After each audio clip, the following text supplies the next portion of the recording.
we got this about arenas, and we've got the WNBA themselves, the owners. Oh, they're about to play some hardball. They've said, we're not going to lock out. We're going to go into a status quo. So what are they about to do? They're about to tempt these players with some money. You want to see a fracture in the Players Association? Adam Silver is about to play serious hardball. They've said, we're not going to lock out. We're going to go into a status quo.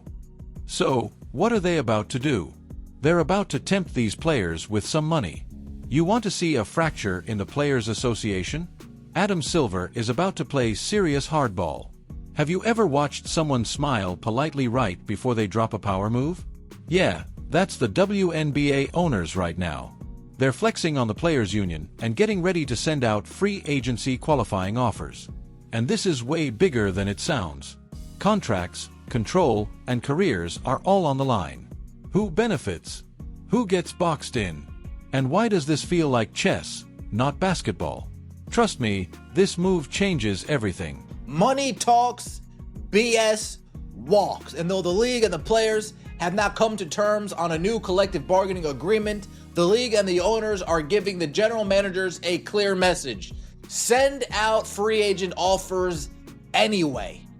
Maybe if we dangle some dollars in front of these players' faces, they're more likely to say, I can go for a paycheck right now. Oh, I know we're all strong on this front, but I'm kind of hungry for a meal. Ike in the main event quietly kicked the door open and immediately made it clear that the adults in the room had decided they were done letting the kids play with the thermostat because the WNBA ownership group finally looked up from years of polite nodding and realized the Players Union was steering negotiations like a bumper car with a blindfold on. Says, WNBA is telling teams they can send free agent offers amid CBA uncertainty.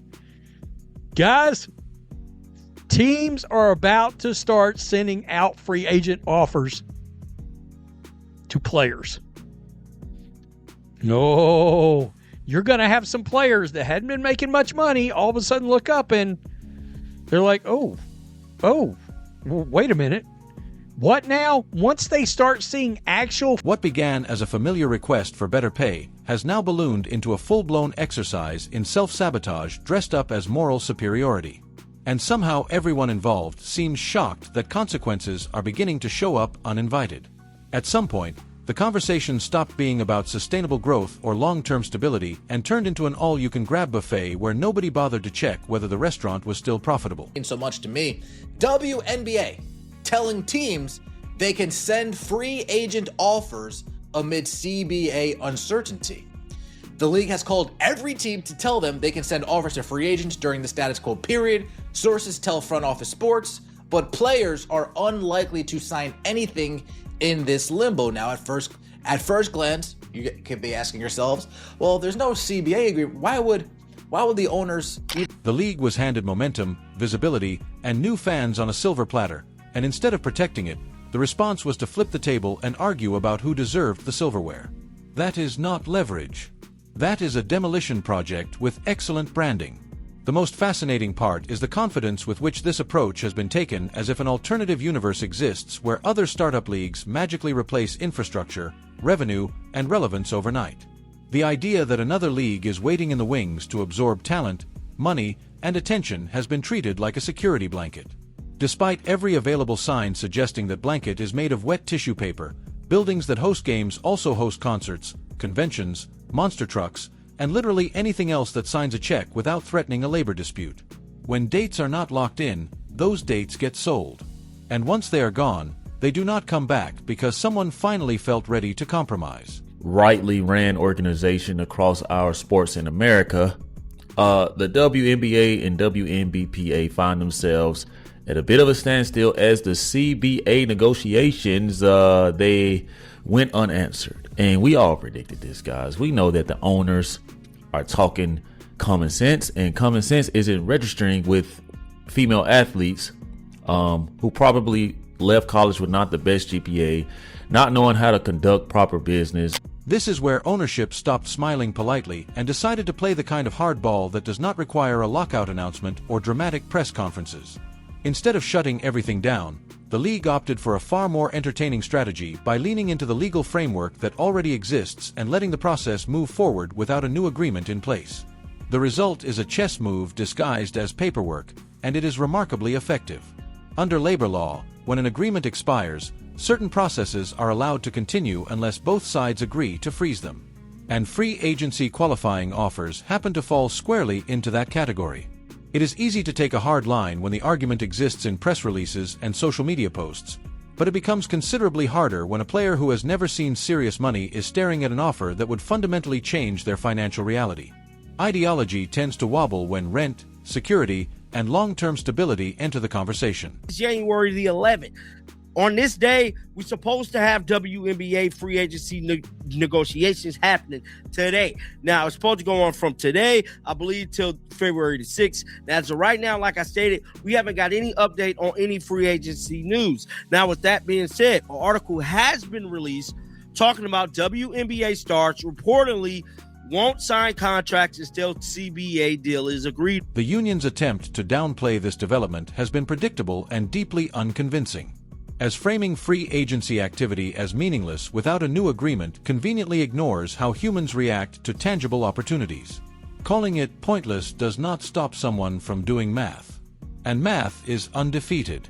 When figures start resembling life-altering income instead of symbolic progress, the narrative shifts whether anyone wants it to or not. What makes this situation particularly volatile is the range of players involved, because the league is not made up exclusively of stars with endorsement deals and international income streams. Some players have spent years grinding for modest salaries, and those players are far less likely to treat a qualifying offer like an abstract concept. When someone who is earning just enough to get by suddenly sees a path to genuine financial security, solidarity becomes a much more complicated conversation. The brilliance of this approach lies in how little noise it requires, because nothing is being forced and no threats are being issued. Ownership is simply letting the existing system do its thing while the union argues about whether it should be happening at all. That imbalance alone creates tension, because one side is dealing with immediate opportunities while the other is trying to maintain collective resolve in the face of individual incentives. Just a random thought, but I think that even Caitlin Clark at this point, at least she understands. And I know a lot of people feel like Caitlin Clark is, the put on the pedestal, she's the flower child and whatnot. But we've seen reports where she's come out and said, yeah, I get what's going on and we do need to be paid. But at the same time, we need to play basketball. Okay. She's between a rock and a hard place. If you ask me, is either she complies or next season she's going to get black. This dynamic becomes even more interesting when considering players on the cusp of major pay increases under the previously discussed frameworks. Even if those exact numbers are not included yet, the knowledge that such figures are on the table changes expectations dramatically. Once someone believes they are worth significantly more, settling for waiting feels less like a strategy and more like self-denial. From a negotiation standpoint, this is exactly the kind of pressure that accelerates outcomes, because urgency replaces posturing. Players who want clarity, security, and momentum are suddenly motivated to push for resolution rather than escalation. Without a finalized agreement, the ability to confirm dates, plan logistics, and coordinate with venues becomes increasingly fragile. Arenas are not sentimental, and they do not reserve weekends out of loyalty. As those dates start slipping away, the consequences become very real very quickly, because a season without a schedule is not a season at all.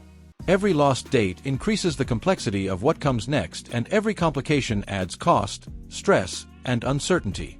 At some point, the realization hits that pushing too hard can result in losing more than just leverage. Holding off on making videos about the WNBA and this collective bargaining agreement, because honestly, it just pisses me off as a business guy. However, I had to get on here because I'm seeing that they keep turning stuff down, and I'm seeing what's happening with Unrivaled.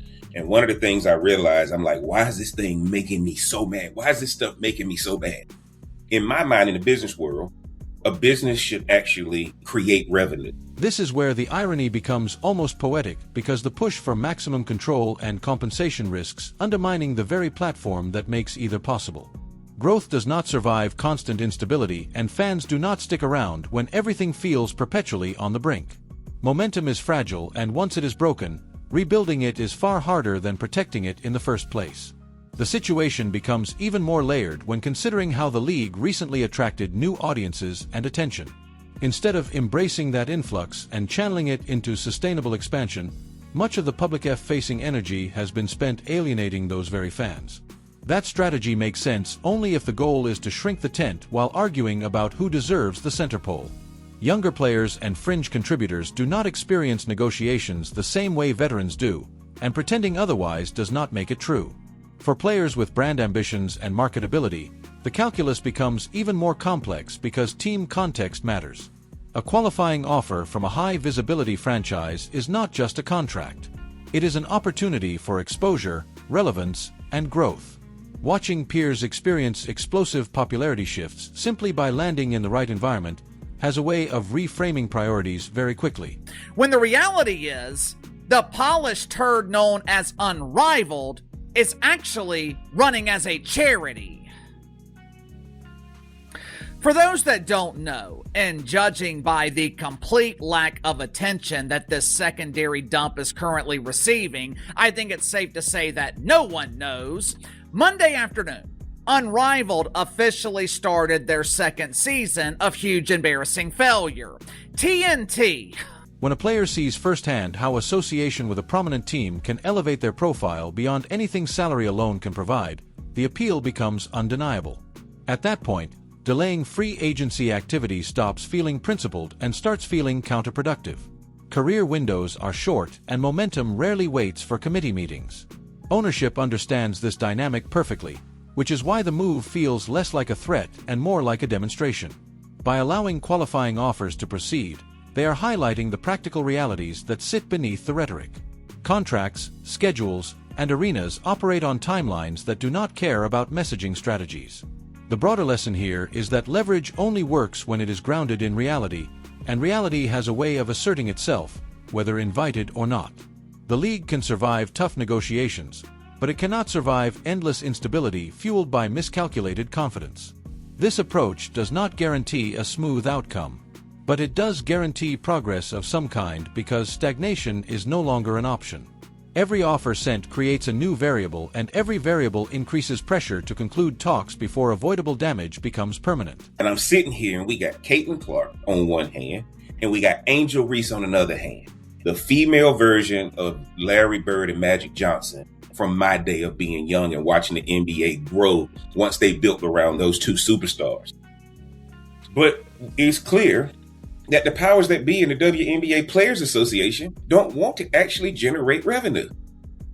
So I've said in previous videos, this is a social justice warrior league. But I'm going to say this, guys.